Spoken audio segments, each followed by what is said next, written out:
말씀을 나누고자 합니다. 최근 제 폰에 해외에서 결제했다 확인하라는 문자가 종종 옵니다. 만약에 분별하지 않고 탁 누르는 순간 어떻게 됩니까? 제 모든 정보가 그쪽으로 들어가겠죠. 우리가 지금 살아가는 시대가 바로 이런 시대입니다. 여러 가지 가짜 정보들이 난무하고 그것들을 분별하지 않고 선택하거나 받아들였을 때는 엄청난 대가를 치르는 그런 시대에 살고 있습니다.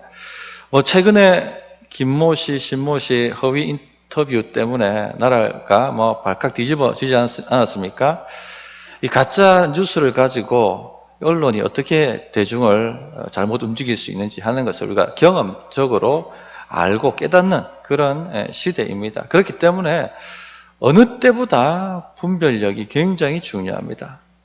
옛날 시대 때는 정보가 별로 없었기 때문에 그렇게 분별할 것이 별로 없었습니다. 물론 그때도 분별할 게 많았지만 지금은 엄청나요.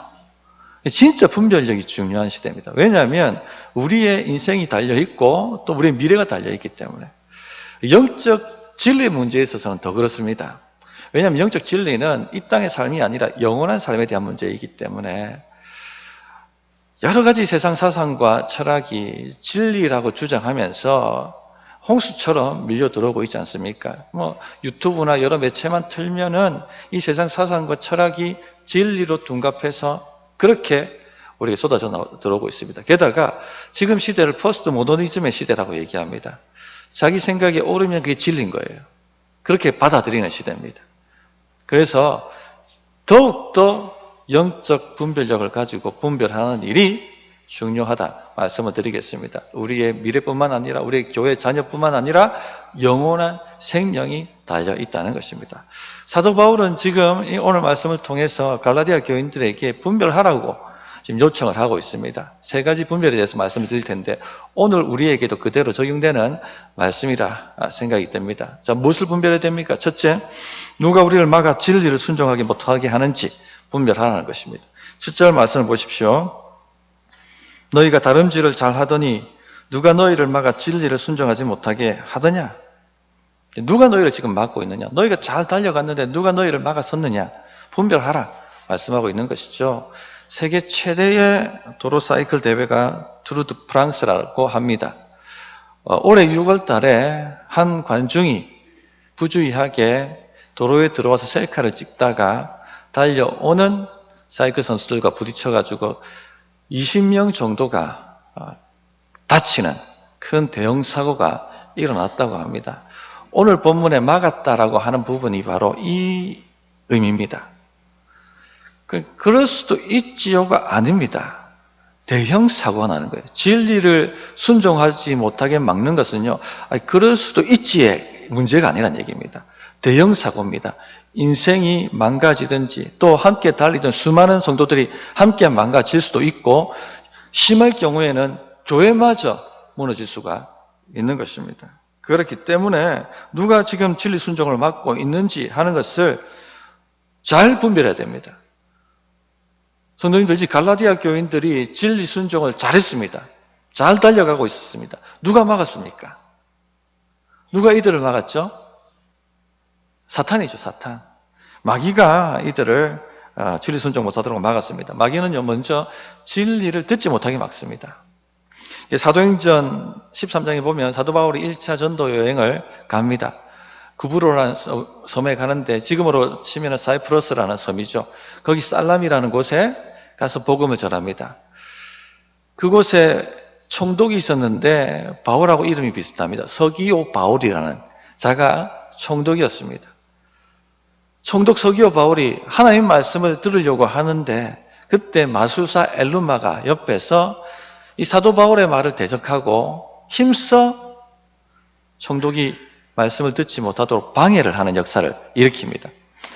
사도행전 13장 6절부터 8절을 보면 온 섬 가운데로 지나서 바보에 이르러 바예수라 하는 유대인 거짓 선지자인 마술사를 만나니 그가 총독 서기오 바울과 함께 있으니 서기오 바울은 지혜 있는 사람이라 바나바와 사울을 불러 하나님의 말씀을 듣고자 하더라. 이 마술사 엘루마는 그들을 대적하여 총독으로 믿지 못하게 힘쓰니 누가 대적하고 힘써서 진리를 듣지 못하게 만들고 있습니까? 사탄이에요.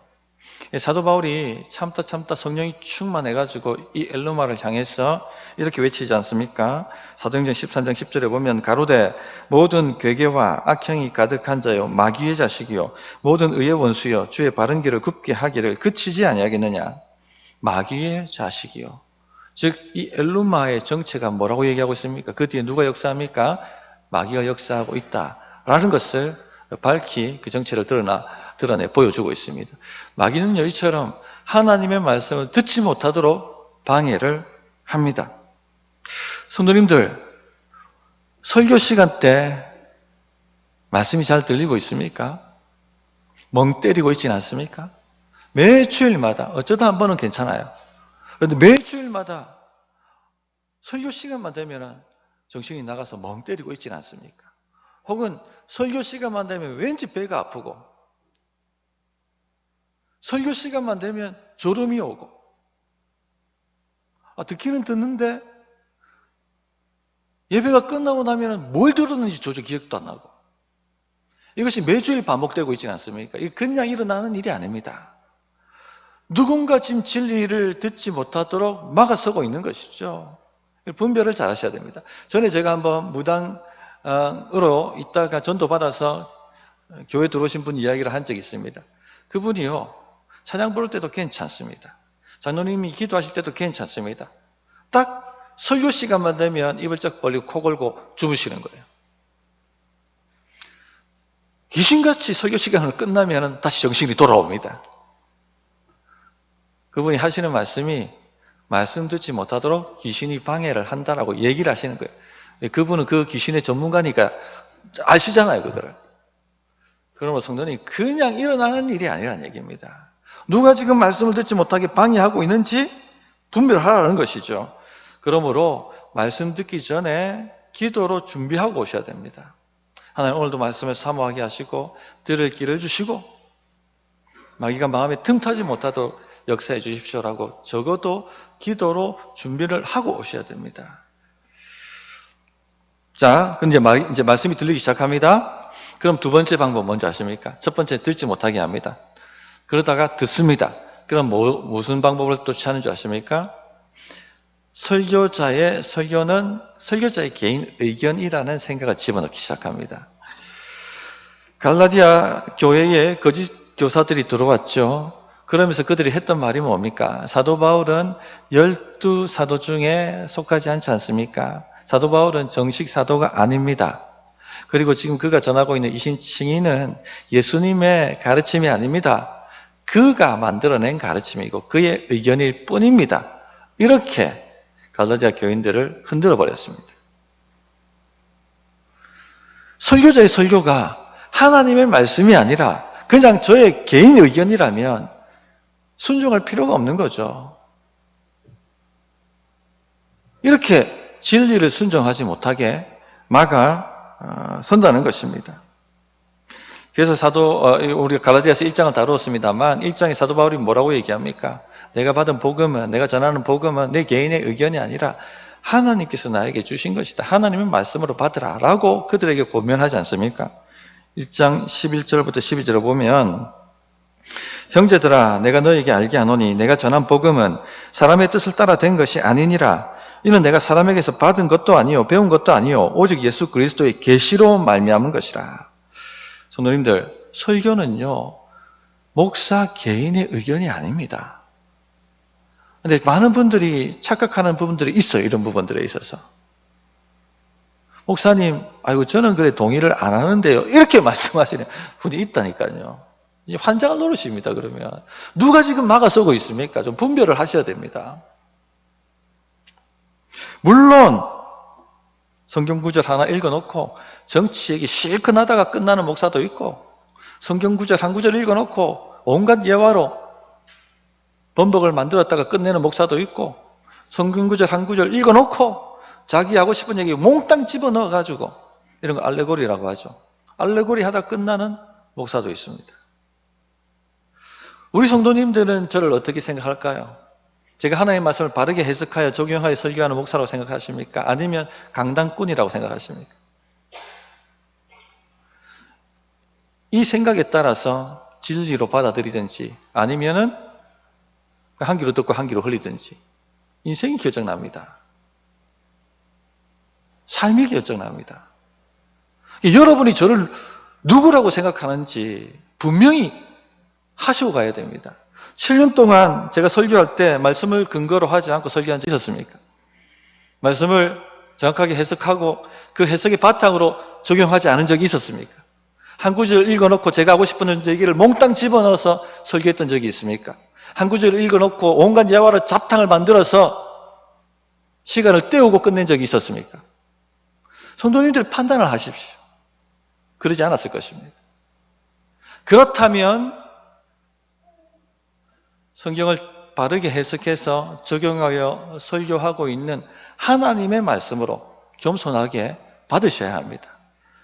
그래야지 진리로 순종하게 되고 하나님의 역사가 일어나게 되는 것입니다. 저는 지금 몇 개월에 걸쳐서 갈라디아서 말씀을 설교하고 있습니다.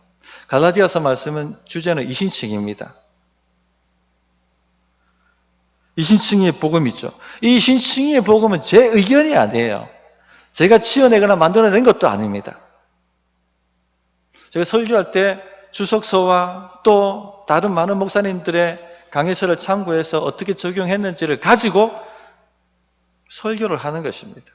뿐만 아니라 우리 직분자들이 직분받을 때 선서를 하죠. 기억나실지 안 나실지 모르겠습니다. 뭘 선서하셨어요? 웨스트민스터 신앙고백서와 대소교리문답을 나의 신조로 받아들입니다라는 선서를 하셨어요. 그 신앙고백서에 나와 있는 내용이 이신칭입니다. 받은 것을 다시 후세에 받아 전달하고 하는 것이에요. 제 의견인 것처럼 생각하시면 크게 오해하고 있는 것입니다. 받거나 안 받거나의 문제가 아니라는 얘기입니다. 받아야 될 하나님의 말씀이라는 것입니다. 물론 오해가 있을 수 있습니다. 이신칭의 내용이 넓고도 깊지요. 저도 교육학 배울 때 칭의와 성화 부분에 있어서 이해가 되지 않는 분이 많았습니다. 지금도 칭의 교리를 설교하고 있지만 100% 이해한다고 말씀드릴 수가 없어요. 아미니우스주의자들이 일어나서 하나님께서 은혜라는 기회를 베풀어 놓으셨다. 인간이 자기 능력과 자기 노력으로 자기 실력껏 그 은혜의 기회를 취하는 것이다. 이렇게 주장을 했습니다. 어떻습니까, 성도님들? 이 말이 더 합리적으로 들리지 않습니까? 저는 이 주장이 더 합리적으로 들려요. 그러나 성경 말씀이 그렇게 말씀하고 있지 않거든요. 성경은 모든 것이 은혜라고 말씀하고 있어요. 그러면 누구를 따라가야 됩니까? 성경은 따라가야 되는 것입니다.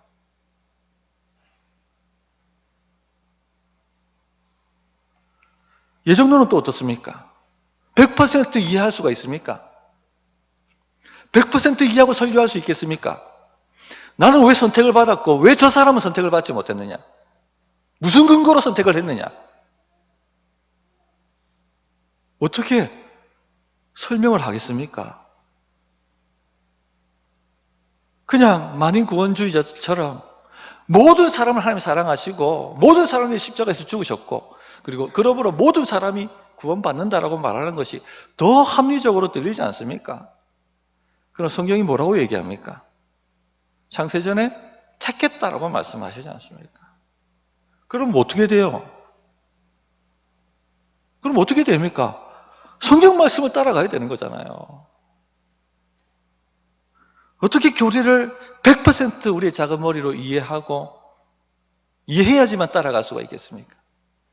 100세가 된 아브라함에게 아들을 낳으리라. 어떻게 이해가 됩니까, 이게? 마리아에게 성령으로 잉태하리라. 어떻게 마리아가 100% 이해했겠습니까? 깊은 곳에 가서 그물을 던져라. 베드로가 어떻게 100% 이해했겠습니까? 말씀이 그렇다고 하니까 믿음으로 가는 거죠. 그러니까 믿음인 거예요.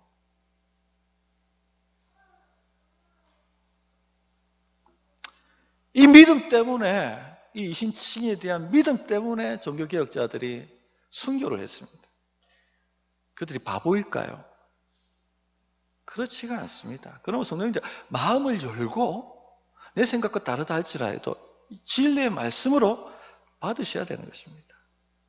이설이 있어서는 안 되는 거죠. 이 기본 중에 기본, 장로교인들의 기본 중에 기본인 장로교의 근간이라 하는 이신칭의 교리를 얘기하는데 이설이 생긴다는 얘기를 제가 듣고는 깜짝 놀랐습니다. 도대체 이게 무슨 말이냐 이게.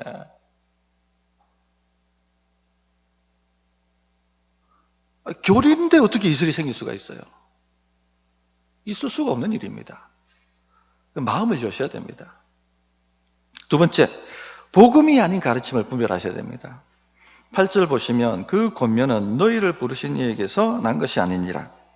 자, 그 권면은 누구의 권면입니까? 율법주의자들의 권면이죠. 그 권면이 너희를 부르시니 누굽니까? 하나님이죠. 하나님께로부터 나지 않았다. 그렇다면 누구한테 난 겁니까 이게? 마귀한테서 났죠. 마귀한테서. 그러므로 분별하라고 말씀하고 있는 겁니다. 그러므로 성도님들 무엇을 듣든지 간에 분별하여 들으셔야 됩니다. 내 마음에 맞는다고 합리적으로 들린다고 덥석 물어버리게 되면 이상한 길로 빠질 수가 있는 거죠. 우리가 매일 여러 가지 말을 듣고 삽니다. 이번 한 주간도 여러 사람들의 말을 들으셨을 것입니다. 또 여러 환경이 얘기하는 소리도 들으셨을 것이고 우리 생각 속에 여러 가지 생각이 들어왔다 나갔다 그런 일들을 아마 다 경험하셨을 겁니다. 여러 말을 들었던 것이죠. 자, 근데 이 말이 세 가지 근원에서 들어온다 하는 것을 아십니까? 어떤 근원에서 들어오죠? 첫째는 하나님께로부터 오는 생각이 있습니다. 둘째는요, 마귀한테 오는 생각이 있죠. 셋째는요, 죄된 욕망, 우리 안에 있는 죄된 욕망이 말하는 소리가 있습니다. 그러므로 무슨 소리, 사람의 말을 듣든지 환경이 말하는 소리를 듣든지 여러 매체가 말하는 소리를 듣든지 내 속에서 일어나는 생각이든지 분별을 하고 따라가야 된다는 것입니다. 그냥 마음에 맞다고 합리적으로 들린다고 덥석 물어버리게 되면 끝장나는 겁니다. 자, 죄된 욕망의 소리도 마귀가 사용하기 때문에 결국은요, 줄이면 두 가지 근원이라고 말씀드릴 수 있겠습니다. 하나는 하나님으로부터 오는 생각, 두 번째는 마귀가 주는 생각입니다. 이것을 극명하게 보여주는 것이 마태복음 16장 내용이죠. 가이사랴 빌립보 지방에 이르렀을 때 예수님께서 제자들에게 물으셨습니다. 사람들이 나를 누구라고 생각하느냐? 더러는 세례요한, 더러는 엘리야, 더러는 선지자 예레미야라고 말씀하더이다 라고 이야기합니다. 그래서 주님께서 너희는 나를 누구라고 생각하느냐? 라고 물으셨습니다. 그러자 베드로가 제자들을 대표하여 말씀하지 않습니까? 주는 그리스도시요 살아계신 하나님의 아들이십니다. 그래서 예수님께서 기뻐하시면서 뭐라고 말씀하셨어요? 요나의 아들 시몬아, 이것을 알게 한 이는 혈육이 아니요 사람이 아니요 사람의 생각이 아니요 누구의 생각입니까? 내 아버지께서 주신 생각이라고 말씀하셨죠. 즉 이 생각의 근원이 어디라고요? 하나님이 그걸 깨닫게 만드시고 그 생각을 주셨다는 겁니다. 그러자 주님께서 제자들에게 이제 내가 예루살렘에 올라가는데 대제사장들과 서기관들에게 고난과 핍박을 당하고 십자가에 못 박혀 죽을 것이다. 그러나 안심하라. 3일 만에 내가 다시 살아나리라. 그 말씀을 하셨어요. 그저 베드로가 예수님 생각해 준다고 항변하에 이렇게 말씀하지 않습니까? 주여, 그런 말씀하지 마십시오. 이 일이 결코 주님께 미치지 못할 것입니다. 그러자 예수님께서 베드로의 눈을 똑바로 보시고 뭐라고 꾸짖으셨습니까? 사탄아, 내 뒤로 물러가라. 너는 나를 넘어지게 하는 자로다. 내가 하나님의 일을 생각하지 아니하고 도리어 사람의 일을 생각하는도다. 예수님 위한다고 했지만 그 말의 근원이 하나님께로부터 난 것이 아니라는 얘기죠. 그 말을 따라가면 하나님의 뜻을 순종하지 못하게 막는 일이 되어버리기 때문에 누가 준 것입니까? 마귀가 집어넣은 생각인 것이죠. 예수님 생각한다고 했던 얘기지만 그 생각이 마귀가 집어넣은 생각이라는 것입니다. 이처럼 우리가 듣는 모든 말과 생각, 우리 안에 들어오는 생각들은요, 이 세 가지 근원, 축약하면 두 가지 근원에서 오는 것입니다. 그러므로 무슨 말을 듣든지 간에 분별이 중요합니다. 어떤 근원에서 오는 생각일까? 어떻게 분별합니까? 그런데 성도님들. 무엇 가지고 분별합니까? 분별하려면 뭔가 기준이 있어야 되잖아요. 이 기준에 미치지 못하면 아니고 이 기준에 합당하면은 통과시키는 거고. 그 기준이 뭐예요? 기준을 가지고 계십니까? 우리 성도님들이. 분별의 기준? 내 마음에 그냥 혹하면 되는 겁니까? 내 감정 따라 되는 것입니까? 아니죠. 절대적 분별의 기준이 있어야 되는 거잖아요. 그 기준이 뭡니까? 교리예요, 교리. 교리가 뭡니까? 성경 말씀에 있는 중요한 진리를 축약시켜 놓은 것이 교리입니다. 이것은 알아야지 성경을 제대로 이해하고 이것은 알아야지 기독교인이라고 말할 수 있다고 말하는 그것이 바로 교리입니다.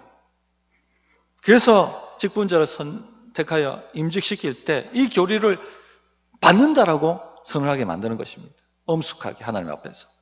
또 장로 되시는 분들이 그냥 장로 되시는 게 아니죠. 노예에서 고시칩니다. 무슨 고시칩니까? 소교리 문답 시험 칩니다. 통과해야지 임직을 받습니다. 그 말은 얼마나 교리가 중요한가 하는 것을 알려주고 있는 것이죠. 지금 제가 설교하는 게 온동안 한 번도 들어보지 못한 얘기를 하는 게 아니라 다 배우신 걸 얘기하고 있는 겁니다. 한국교회 기독교 역사 100년밖에 안 됐는데 온갖 이단이 많아요. 수출도 하지 않습니까? 통일교 수출하죠. 또 뭐 수출합니까? 엄청나게 지금 신천지, KMS, 신옥주, 술을 셀 수 없는 구원파. 왜 이렇게 이단이 많다고 합니까? 한국 교회가 제대로 이 교리 기초를 안 놓았기 때문에 이렇게 됐다라고 반성하고 있지 않습니까? 그냥 열심히 하면 복 받는다라고 기복주의 가르쳤으니까. 열심히 하면 되는 줄 알고 신천지 가서도 열심히 전도해가지고 구원받는 줄 알고 가정 버리고 가산 버리고 자녀 버리고 그렇게 열심히 전도하고 있지 않습니까? 이신칭이 기본 교리만 알았어도 여기에 빨려 들어갔겠습니까? 그래서 앞으로 이 신앙 고백서를 다루는 삶 공부를 지금 할까 고민도 하고 있고 수요 기도회 때 이 신앙 고백서를 설교할까 그런 생각도 하고 있습니다. 너무 딱딱해질까 봐 지금 고민을 하고 있습니다. 어쨌든 성도님이 교리를 아셔야 돼요. 기본 교리를. 질문 여기서 하나 할게요. 자, 99% 진리인데 1% 가짜라면 괜찮습니까? 예수님께서 하나님의 아들이신 것을 내가 믿습니다. 또 동정녀로 이 땅에 사람이 되셔서 오셨던 걸 믿습니다. 우리 십자가에 죽으신 것 믿고 3일 만에 부활하신 것도 믿습니다. 장차 마지막 날에 부활의 성도들과 함께 재림하실 것도 믿습니다. 그러나 할례는 받아야 합니다. 그래 의롭다함을 받습니다. 괜찮습니까? 다른 거 다 믿는데 왜 안 됩니까? 99%가 진리고 1% 거짓인데 넘어가면 안 됩니까? 그냥 왜 안 될까요? 오늘 성경에 답이 나와 있습니다. 9절 말씀. 적은 누룩이 온 동이에 퍼지느니라. 목사님 할랜데 그냥 넘어갑시다. 그냥 그거 하고 넘어가면 안 됩니까? 근데 왜 안 돼요? 적은 누룩이 온 덩이에 퍼지는 것입니다. 가짜 1%만 들어와도 사람 변질돼 버립니다. 아무리 그 가르침이 작다 할지라도 받아들이는 순간 그 사람 변질돼 버리고 맙니다. 저는 예를 들었죠. 교회에서 열심히 봉사하시는 분, 열심히 전도하시는 분이었습니다. 그런데 어떤 분이 교회 불만이 많았던 분이겠죠. 당신 이렇게 열심히 전도하는데 교회가 알아줍니까? 뭐 문제 있는 거 아니에요? 이 말 한마디에 그냥 그 말을 받아버린 것이죠. 그때부터 목사 대적자가 되어서 사사건건 시비를 걸고 교회 불만 세력들과 함께 계속 당회를 힘들게 만들고.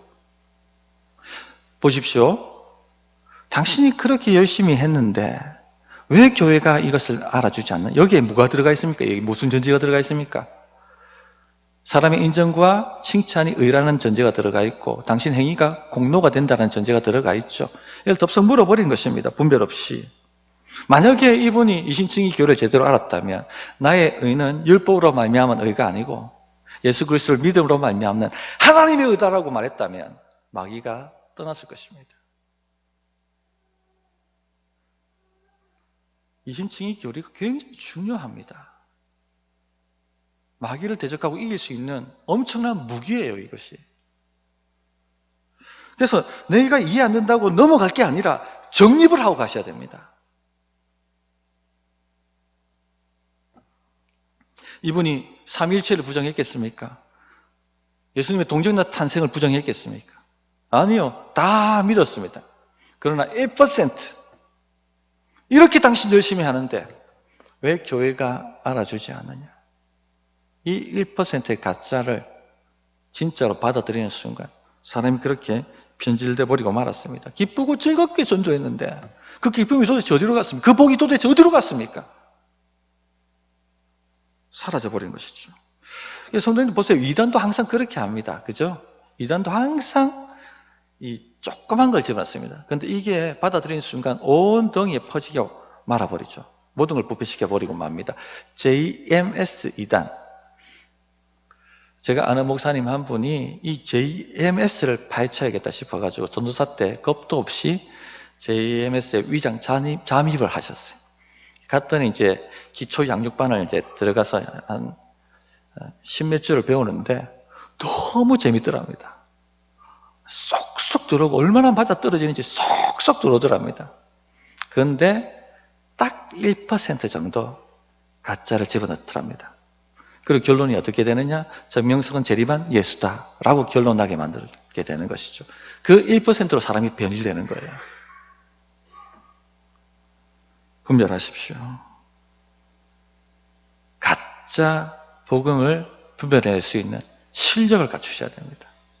셋째, 교회를 흔드는 것이 심판받는 죄라는 것을 분별하셔야 됩니다.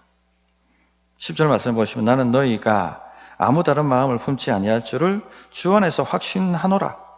그러나 너희를 요동하게 하는 자는 누구든지 심판을 받으리라. 사도 바울은요, 이 갈라디아 교인들이 흔들렸지만 다시 중심 잡고 돌아올 거라고 확신을 합니다. 왜냐하면 얼마나 기도하고 세운 교회인데 이렇게 무너지면 안 되겠죠. 그러나 경고를 하고 넘어갑니다. 그러나 너희를 요동하게 하는 자는 누구든지 심판을 받으리라. 무서운 말씀입니다. 이 사도 바울이 이 복음을 전하지 않습니까? 그런데 복음은 하나님의 은혜인데 여기 심판이 나온다는 게 굉장히 무서운 말이죠. 너희를 요동하게 했다는 것은요, 교회를 흔들었다는 것입니다. 자, 갈라디아 교회를 거짓 교사들이 어떻게 흔들었습니까?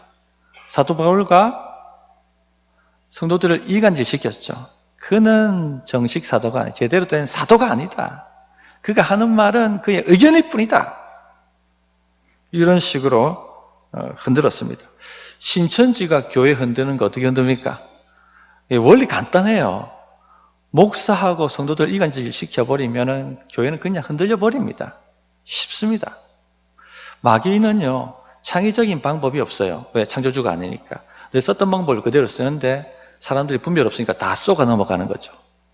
신천지가 들어와서 어떻게 합니까? 가만히 있다가 열심히 신앙생활 하는 것처럼 하다가 어느 순간 그런데 목사님 설교 좀 이상하지 않아? 좀 성경을 제대로 설교하는 것 같지가 않은데? 이런 말을 툭 던집니다. 덥석 물어버리게 되면 혼란에 빠지는 거죠, 그 교회가. 그러면서 진짜 성경을 제대로 가르쳐 주는 분이 있는데 가보자 하고 가짜를 집어넣습니다. 그 휩싸이면 교회는 그냥 넘어가는 것이죠. 사도 바울이 얼마나 답답했는지 11절에 이렇게 얘기합니다.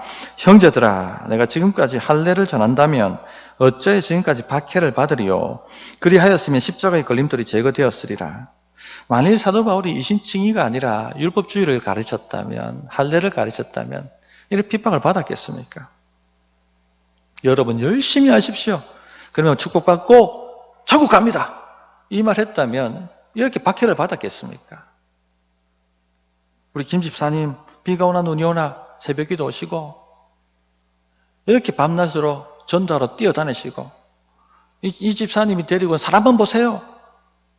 이 집사님 우리 교회에서 제일 11조 많이 합니다. 이런 사람이 축복받고 천국 갑니다. 이렇게 설교했다면 핍박을 받았겠습니까? 그런데 집사님 아시죠? 행위로 의를 이룰 수 없습니다. 오직 십자가의 피밖에 없습니다. 모든 게 은혜입니다. 라고 말하니까 기분이 상하는 겁니다. 제적자가 되는 것입니다. 성도님들 잘 분별을 하십시오. 누가 교회를 흔드는지를 분별하셔야 됩니다. 너희를 요동하게 하는 자는 누구든지 심판을 받으리라 말씀하셨어요. 엄숙한 말씀입니다. 그러므로 내가 하는 말과 행동이 교회를 흔드는 말인지 아닌지를 분별하셔야 됩니다. 그냥 한 말인데요가 아니란 얘기예요. 그 말 때문에 어린 한 영혼은 믿음을 잃고 실족할 수가 있습니다. 누가 책임질 겁니까? 여기 계신 모든 분들은 교회예요. 얼마나 존귀한 존재인지 모릅니다. 여러분들을 위해서 예수님께서 사람이 되셨고 33년을 고초를 당하시고 십자가에서 죽으셨습니다. 이처럼 하나님께서 사랑하시는 사람들인데, 이처럼 하나님께서 빚값 주고 세운 교회인데 이 교회를 감히 흔든다? 이 가벼운 죄가 아니라는 얘기입니다. 심각한 죄입니다. 하나님은요, 개인보다 교회를 더 사랑하십니다. 그렇기 때문에 교회를 흔드는 개인을 심판하십니다. 두려운 거예요, 이게. 목사가 교회를 잘못 이끌면 목사는요, 심판받습니다. 그리고 남을 구원하고는 너희 자신을 심판받게 하지 말라고 말씀하시지 않습니까? 두렵고 떨림으로 구원을 이루어가라고 얘기하지 않습니까? 울산에서 사회 갈 때 교회 앞집에 한 분이 계셨어요. 얼마나 예배를 방해하는지 시끄럽다고 와가지고 사무실에서 욕하고 성도들 왔다 갔다 하는데 욕하고 주차 시비 걸고 욕하고 그렇게 예배를 방해했던 분이 있습니다. 어느 순간부터 조용해졌어요. 알고 봤더니 갑자기 암이 걸려가지고 그냥 가버린 거예요. 성도들이 이건 다 아는 거죠. 이건 뭔가가 하나님이 하셨다. 물론 그렇게 방해했던 사람들이 은혜를 받고 변화되는 역사도 있습니다. 조영기 목사님 간증을 보면 목사 이 새끼 하던 분이 변화되어가지고 바뀐 것도 있고, 또 아내가 교회 다니는데 술 먹고 와가지고 꼬장 부렸던, 찾아와가지고 꼬장 부렸던 분이 변화되어서 직분도 받고 그런 은혜로운 얘기도 있습니다. 그러나 회개하지 않고 지속적으로 교회를 회방할 때 하나님께서 번복을 치시는 경우가 있습니다. 무섭죠, 그런 부분들이. 이 외적인 방해도 이 정도로 하시는데 하물며 내적으로 믿음을 파괴한다? 심각한 겁니다. 그러므로 성도님들, 늘 하나님 말씀이 말씀하는 것처럼 늘 어떤 말을 하든지 간에 덕을 세우는 말씀을 하십시오. 이 교회를 세우는 말씀을 하십시오. 그게 복입니다. 혹 교회를 흔드는, 어린 영혼들의 믿음을 흔드는 말을 누가 한다 하면은 서로가 분별을 해줘야 됩니다. 집사님, 덕이 안 된다. 덕이 안 된다. 이 말 하면요, 딱 분별이 돼요, 우리는. 그렇게 하는 문화가 정착되는 교회가 되었으면 좋겠습니다. 자, 말씀을 정리합니다. 세 가지 분별에 대해서 나눴습니다. 첫째는요, 누가 우리를 막아서는가? 말씀이 안 들립니까? 목사가 자꾸 미워집니까? 저는 목회해 보니까요, 무다히 목사를 미워하는 사람들이 있어요. 제가 그분에 가가지고 해코지 한 적도 없는데 그냥 미워하셔요. 물어봅니다. 왜 그렇게 하세요? 하면 목사님 저 미워했잖아요. 제가 집사님 언제 미워했습니까? 황당한 얘기를 합니다. 누가 막았었습니까? 그거 누가 한 겁니까? 번지수 잘못 찾았습니다. 마귀예요, 마귀. 분별을 하셔야 됩니다. 둘째, 복음이 아닌 거짓 가르침을 잘 분별하셔야 됩니다. 1%라도 거짓이 들어오면은요, 변질됩니다. 그러니까 교리를 알아야 됩니다. 이해 안 되더라도 정립을 하십시오, 정립을. 딱, 이건 교리다. 내가 따라야 된다. 셋째, 교회 흔드는 거 심각한 죄입니다. 우리가 실수로 하는 혹은 가볍게 하는 말 한마디가 어린 성도들의 믿음을 흔들 수가 있습니다. 그렇게 되지 않도록 집사님, 우리 덕세우는 말 해야지. 이렇게 서로 분별해주는 은혜가 있기를 바랍니다. 자, 어떻게 응답해 1분간 기도하겠습니다.